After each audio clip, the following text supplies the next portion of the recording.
Hey everyone, welcome to the third episode of the Canopy build. This one starts after fixing the issues we had in the second episode, so if you can be bothered, go watch the first two episodes before watching this one, but if not, enjoy. In the last episode, I realised I measured the doors up incorrectly, which means they didn't fit, so they ended up getting cut on the bottom corners, straightened out with a press, and then refolded to make the correct measurements. That way I didn't have to get a new door made up, which means I didn't have to redo the hinges.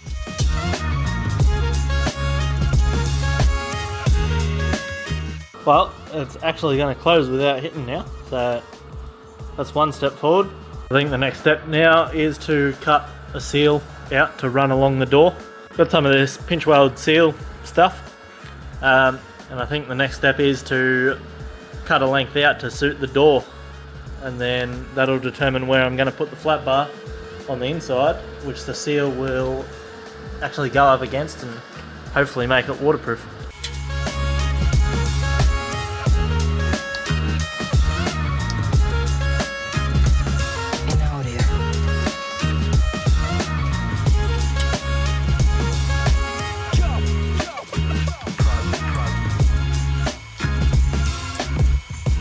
So I went ahead and put these two doors on. They're far from perfect and a lot of mistakes were made when putting them on, but they're going to have to do. Once you open it up, you'll see that I have seals on the actual door. I like the idea of the seals on the door just so you don't bonk your head or anything like that. This flat bar here, that's what the seal's meant to seal up against, but I don't think it's going to work, well, properly at least. This door's very flimsy and I can't be bothered bracing it, so the inside's probably going to leak, but I'm just going to deal with that. When it comes to mounting the struts, I don't really have a clue what I'm doing, but I'll just make things up and hope it works, and if it doesn't work then I'll just redo it. These struts are just from Bunnings. I think they're like 380mm long and 250 Newton meter, which is actually too strong. I don't know if you'll be able to see, but it opens fairly aggressively because of this strut, and when you go to close it, it gets very tight towards the end of it, and that's because of this strut. It uses a lot more of its length on this door than it does on this one, because this one doesn't have to close as far because it's on an angle, and this one's a 90-degree angle. So this door's fairly hard to open and close, but this one's pretty good.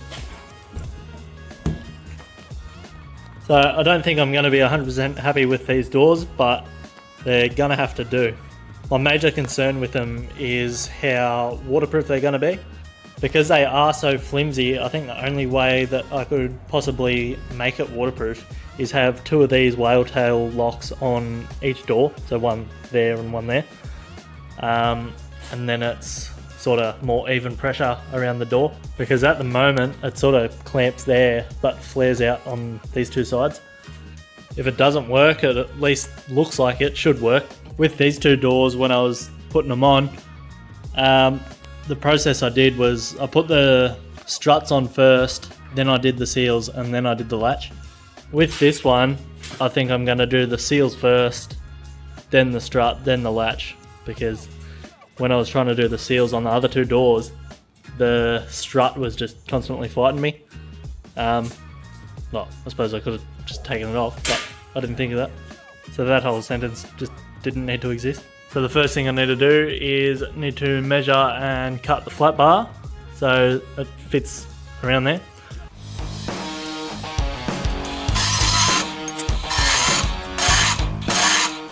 I've had to put a 45 on each side of this bottom bit of flat bar, just so it can miss the welds. And then on these upright bits, which is, I don't know where they are, somewhere there, I'll have to do the same on the top bits. So I've notched the two bits of flat bar out, so they now fit. I think the next thing I'm going to do is close the door, either clamp it or magnet it to the actual door frame itself, and that'll pretty much tell me where the flat bar needs to go to push up against the seal. One thing I'm going to do different with this door than the other two doors is with this flat bar I welded on the outside of the flat bar, not the inside. And that's because the aluminium flooring needs to sit on this inner edge, and if I welded there wouldn't be much room for it to, like I would have had to notch it out every weld. So yeah, that's why I welded on the outer edge of this. And I did the same thing on the right hand door. I actually welded on the outside, not the inside. I put this flat bar here for the flooring because there wasn't any room for it to go on this. And there's plenty of room for a weld to go there and the flooring. And with the welds being on the outside, it sort of interferes with the seal itself. So I would have rather have the weld on the inside. So on that door over there, I'm going to do it on the inside. Then once it's all finished and the doors are going on permanently and whatever, I'm gonna run a bead of silicone right around the whole thing.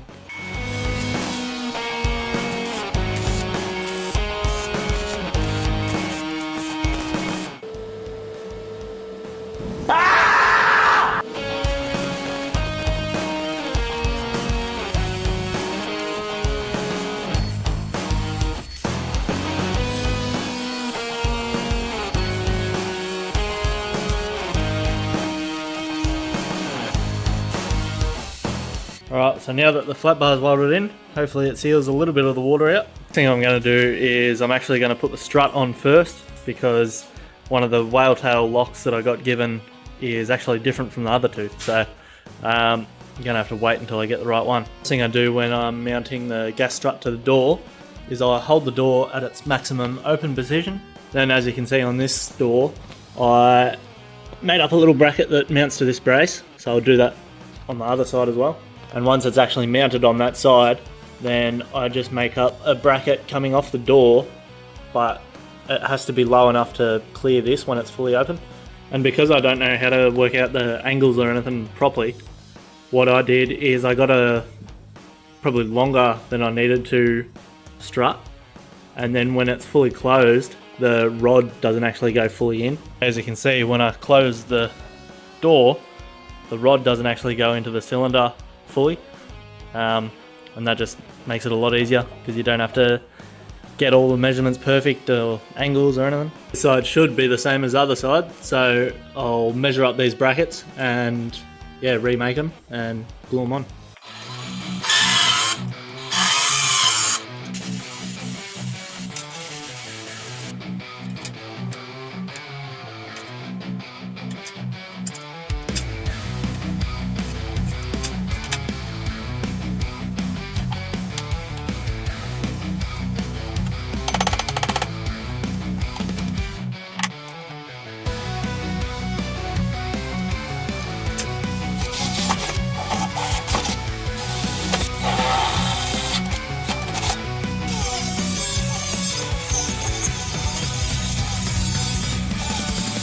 The brackets are made up, so it should just be a matter of welding them on, and yeah, should work.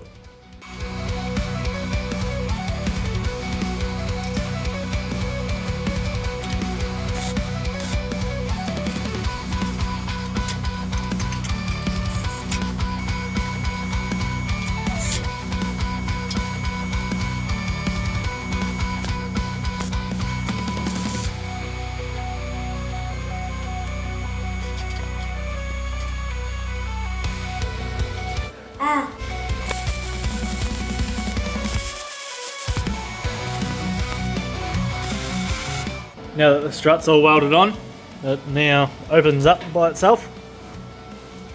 At this stage I've done everything I can do to the door. Only thing I have to do is put the latch on, but I can't do that until I get a new one. I think the next thing I'm going to do is measure up the floor and cut the sheet out to suit. I highly doubt I'm going to get it in one sheet, so I'm going to try cut it down the middle and join them on this brace here.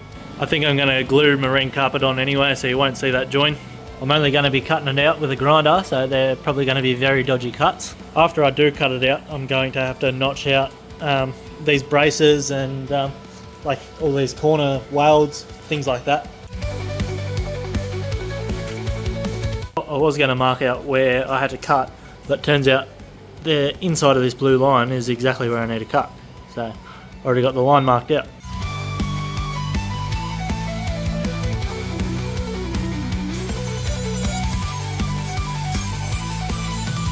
Now I need to measure out and cut straight through the center of this. And if I've done it right, then the join should meet right on the center of this support here.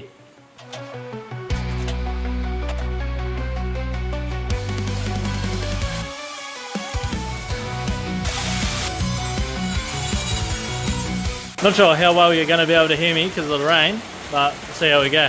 So we've got the flooring cut out, and now it's just time to put it in and mark out where we have to notch out.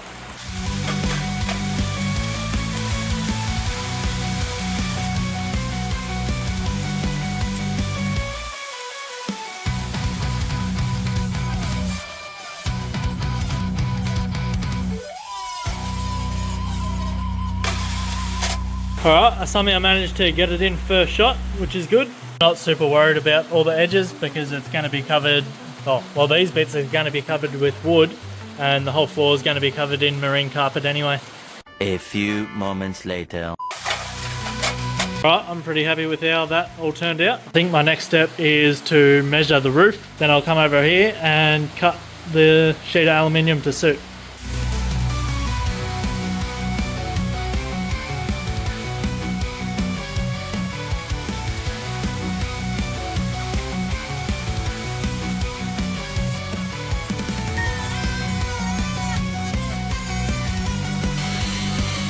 Bye, have a great time.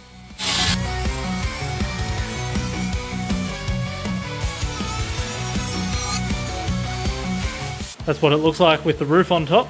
I didn't bother taking a second cut on it because the measurement was very close to what it needed to be anyway. But what I will do is I'll run a grinder along this edge on both sides just to clean it up, and that should make it pretty close.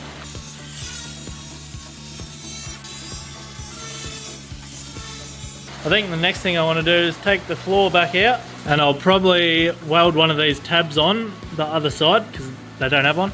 But after that, I'm really thinking I need to stick the floor down before I do anything else, which means I probably need to paint the inside but leave the outside for now. Then with the inside of it painted, I know once I glue everything down, nothing's going to rust, and yeah, I can actually start building from there. For now, I'll weld that tab on the other side. The purpose for this little tab is only for this roller to roll onto and yeah, actually lock onto.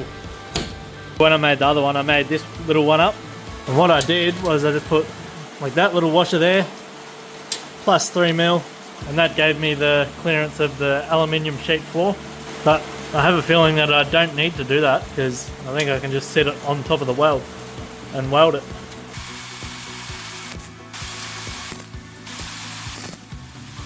It's now the next day. Last thing I did last night was just finish that off. So now when I actually get the latch, that should be able to close pretty good. Now I think what I want to do now is paint the inside of it. So I'll get the fire going, warm the shed up a bit. It's only what I had, so I'm going to dye paint fumes, but that's alright.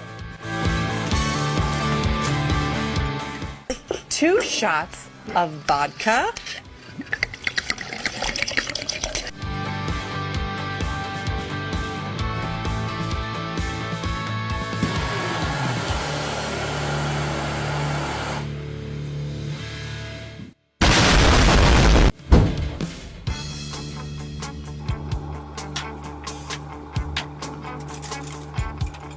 I'll let the shed warm up, and then yeah, I'll prep the canopy, and then I'll yeah, start painting.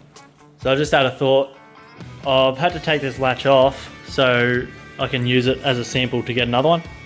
So while I have it off, I'm going to use it to mark the hole out with this one, and then yeah, when I get the other one, it's just ready to bolt up.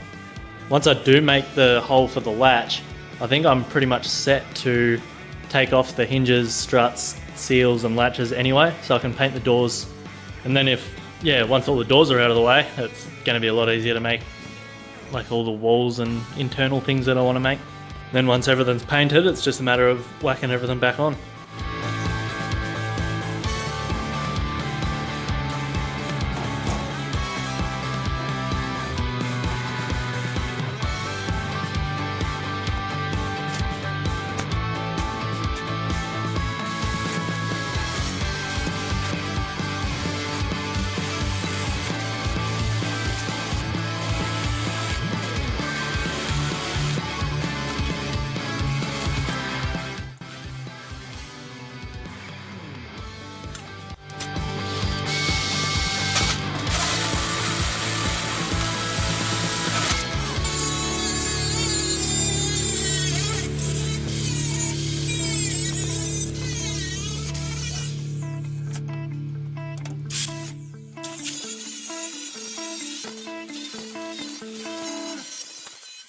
Alright, so I've made the hole.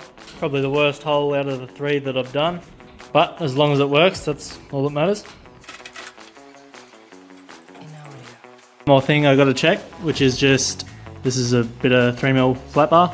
So this represents the 3mm aluminium flooring. As long as that slides underneath there like that, yeah, we're right to go. I think I'll disassemble the doors now and then I can get into painting. Everything's been taken off, so it's just a bare frame at the moment. So next thing to do is I'm just going to prep wash everything I'm going to paint at the moment, which is just the inside. And also I'm going to peel the stickers off the aluminium, prep wash them and prime them and give it a coat of paint. I'm only going to do one side of these because the other side of them is going to be covered in marine carpet. And then once everything's painted and dried, I can then put the floor back in and actually secure it down properly. Alright, that's the end of this episode. I was going to show more of the painting process, but as usual things go wrong. I was having heaps of trouble with the paint being very inconsistent and blotchy, and I didn't figure out the problem until later on. If you watched to the end of the last episode, you'll know that I lied about what was going to be in this one. So in the next episode, we should see the drawers on the walls being built, but that could be a lie as well, so you'll just have to wait and see. Bye, have a great time.